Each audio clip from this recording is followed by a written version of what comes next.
بسم اللہ الرحمن الرحیم۔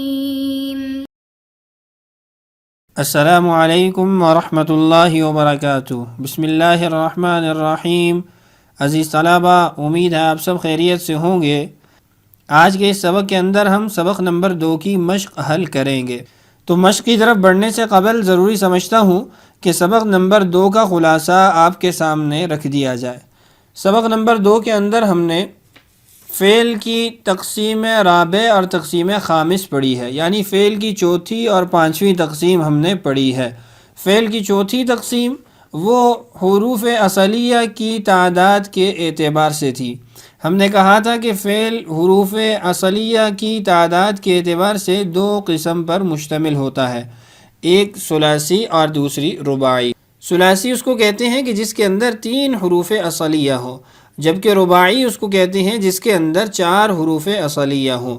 پھر ثلاثی اور رباعی کی بھی 2 قسمیں تھیں، ثلاثی مجرد، ثلاثی مزید فی، رباعی مجرد اور رباعی مزید فی۔ ثلاثی مجرد کا مطلب کہ 3 حروف اصلیہ کے علاوہ کوئی زائد حرف نہیں پایا جا رہا، اور ثلاثی مزید فی کہتے ہیں کہ 3 حروف اصلیہ کے ساتھ کچھ زائد حروف بھی پائے جا رہے ہوں۔ اسی طریقے سے رباعی مجرد اور رباعی مزید فی کی تعریف تھی۔ اس کے علاوہ جو ہم نے فعل کی 5ویں تقسیم پڑھی تھی وہ حروف کی اقسام کے اعتبار سے تھی، کہ ہم نے کہا تھا کہ صاحب کتاب نے حروف کی اقسام کے اعتبار سے فعل کی 4 قسمیں بیان کی ہیں: صحیح، مہموز، معتل، مضاعف۔ صحیح اس فعل کو کہا جاتا ہے جس کے حروف اصلیہ کے اندر الف، واو، یا اور حمزہ نہ آتا ہو، اور مہموز اس کو کہتے ہیں کہ جس کے اندر حمزہ آتا ہو، چاہے فا میں، چاہے عین میں، چاہے لام کلمہ میں۔ اور معتل اس فعل کو کہا جاتا ہے جس کے حروف اصلیہ کے اندر الف، واو، یا میں سے کوئی حرف آئے، اور مضاعف کہتے ہیں کہ ایک جنس کے 2 حروف جمع ہو جائیں۔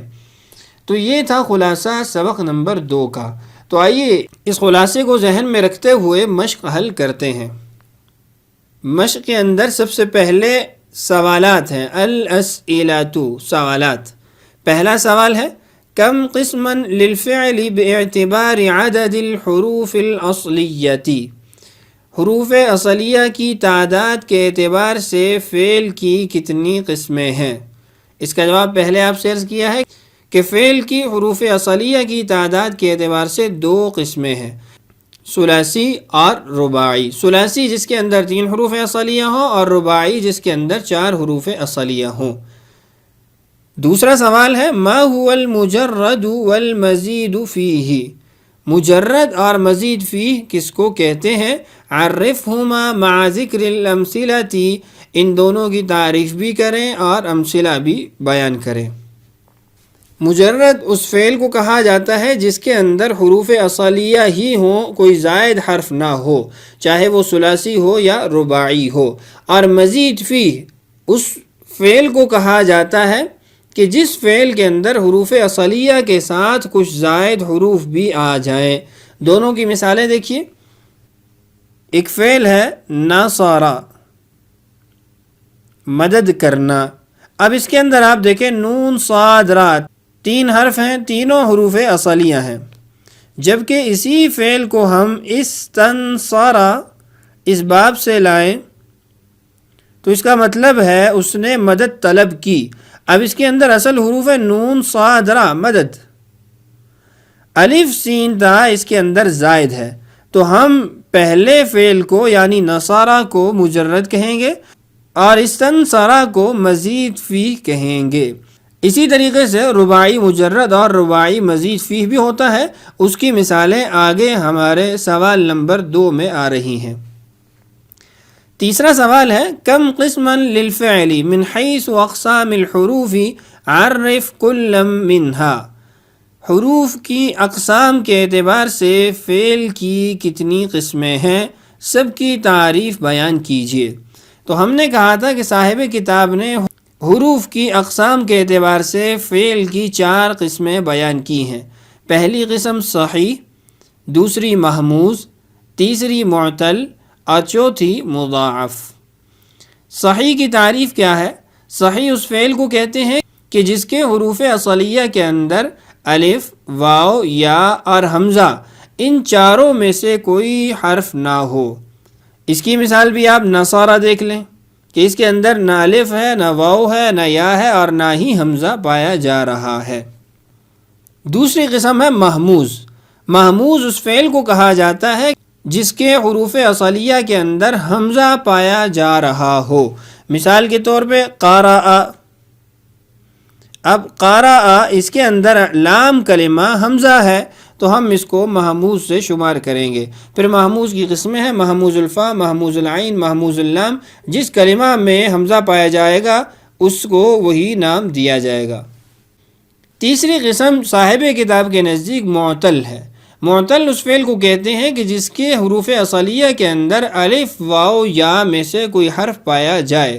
پھر اگر فا کلمہ میں الف، واو یا آ جائے تو ہم اس کو مثال اور معتل الفا کا نام دیتے ہیں، اور اگر عین کلمہ میں آ جائے تو ہم اس کو اجوف اور معتل العین کہتے ہیں، اور اگر لام کلمہ میں آ جائے تو ہم اس کو ناقص اور معتل اللام کہتے ہیں۔ مثال دیکھ لیجئے، قال۔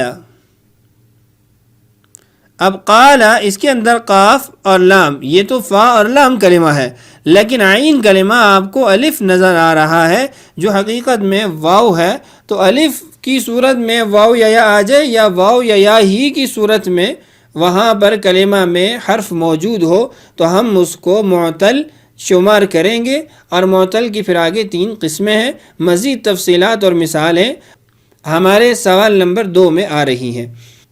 آخری قسم صاحب کتاب کے نزدیک مضاعف ہے کہ ایسا فعل جس کے اندر ایک جنس کے 2 حرف پائے جائیں۔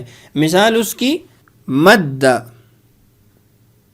اب مد یمد، آپ دیکھیں کہ اصل میں ہے مدد، کیونکہ تشدید کے نیچے 2 حرف اسی جنس کے ہوتے ہیں، تو مدد اب یہ 2 ایک جنس کے حرف ہیں جن کو ہم نے تشدید کی صورت میں لکھا ہے، تو اس لیے ہم اس کو مضاعف کہیں گے چونکہ ایک جنس کے 2 حرف اکٹھے ہو گئے ہیں۔ تو یہ تھے جواب ہمارے ان سوالات کے۔ تو آج ہم نے اپنی اس تمرین کے اندر پہلا پوائنٹ جس کے اندر 3 سوالات ہیں ان کے جوابات معلوم کیے ہیں۔ اگلے سبق کے اندر انشاءاللہ ہم تمرین کا بقیہ حصہ بھی پڑھیں گے اور اس کے اندر مزید مثالیں بھی آ رہی ہیں اقسام سے متعلق۔ تو امید ہے آج کا سبق آپ اچھے طریقے سے سمجھ چکے ہوں گے۔ اگلے سبق کے اندر انشاءاللہ مزید ہم مشق کریں گے۔ اللہ تعالیٰ سے دعا ہے اللہ تعالیٰ ہمارے لیے سمجھنا اور سمجھانا آسان کرے۔ اللہ تعالیٰ ہم سب کا حامی و ناصر ہو۔ اجازت دیجیے، السلام علیکم ورحمۃ اللہ وبرکاتہ۔